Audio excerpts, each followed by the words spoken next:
Commentary on John 8, verse 48 to 59.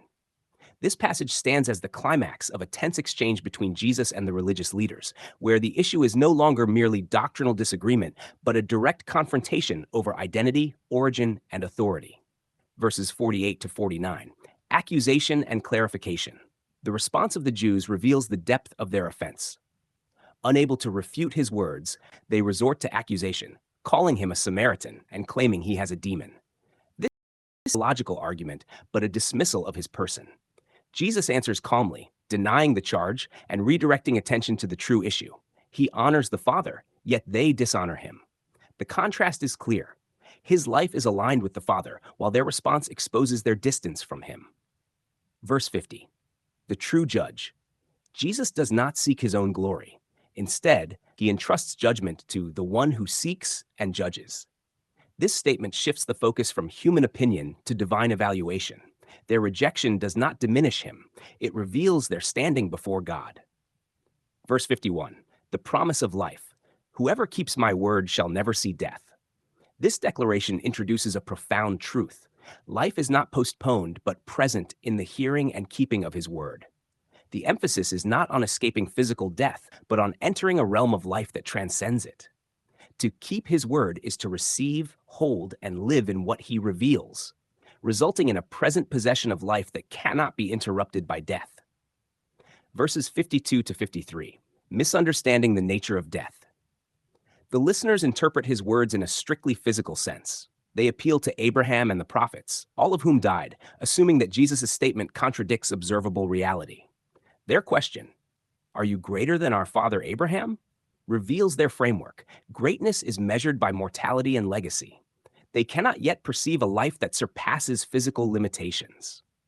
Verses 54 to 55. True knowledge of God.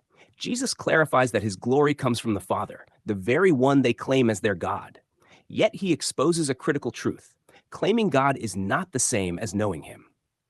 Their lack of recognition of Jesus reveals their lack of true knowledge of the Father. In contrast, Jesus knows him intimately and lives in perfect alignment with him.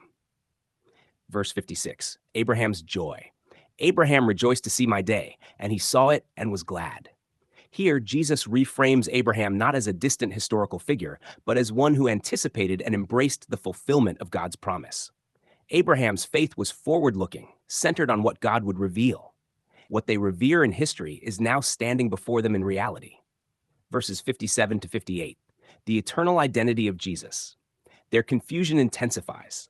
You are not yet 50 years old, and have you seen Abraham? Jesus' response is one of the most profound declarations in Scripture. Before Abraham was, I am. This is not merely a statement of pre-existence, but of timeless identity. He does not say, I was, but I am, indicating an existence beyond temporal boundaries. He is not bound by history. He stands as the ever-present reality in which all history finds its meaning. Verse 59. Rejection of revelation. The reaction is immediate and violent. They take up stones to kill him. This response confirms the gravity of his claim. They understand that he is identifying himself with divine identity, and rather than receiving it, they reject it. Yet Jesus hid himself and went out of the temple. His departure is not defeat, but a demonstration that his time and purpose are not controlled by human hostility. Summary insight. This passage reveals a sharp contrast between two realities, one rooted in natural perception, lineage, and outward religion, the other grounded in spiritual life, present truth, and divine identity. Jesus presents life as something presently accessible through his word, not something deferred. He reveals himself as the eternal I am, the fulfillment of all that came before, and the source of a life untouched by death. The conflict in this passage is not merely about doctrine. It is about recognition. Those who rely on external identity fail to perceive him, while those who receive his word enter into a reality where life is already established and unbroken.